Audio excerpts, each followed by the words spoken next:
Untuk mendukung tutorial komputer, kalian bisa mengklik subscribe. Halo, selamat datang di tutorial komputer. Tutorial kali ini mengenai cara mendownload Windows 7 secara otomatis dan manual. Jika kalian memilih otomatis, kalian pergi ke Start menu, Control Panel. Jika tampilannya seperti ini, kalian tinggal kembali pergi ke View by Small Icon atau Large Icon, sama saja. Dan kalian pilih Windows Update. Di sini, kalian tinggal mengklik Check for Update. Jika sudah selesai pengecekan update, maka akan ditampilkan berapa banyak file yang bisa kalian download. File di sini adalah file yang dibutuhkan oleh OS Windows 7 kalian. Sekarang, bagaimana dengan cara manual? Cara mengupdate Windows 7 secara manual ini tidak disarankan. Kenapa? Karena yang diupdate itu ada banyak.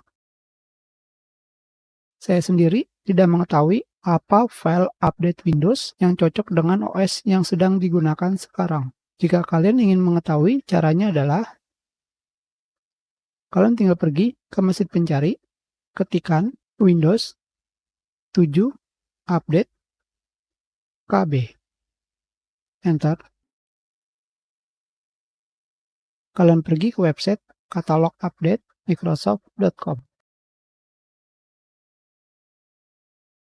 Di sini kalian akan menemukan banyak update untuk Windows 7.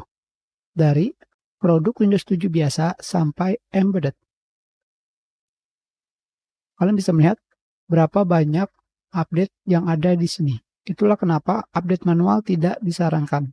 Karena kalian harus mendownload satu persatu filenya dan menginstal file tersebut satu persatu juga. Jadi lebih baik kalian tinggal menggunakan Windows Update dari Control Panel. Di mana ketika kalian mengklik Install Update, maka file tersebut akan di-download dan diinstal secara otomatis. Semua file yang dibutuhkan oleh OS Windows 7 kalian. Terima kasih.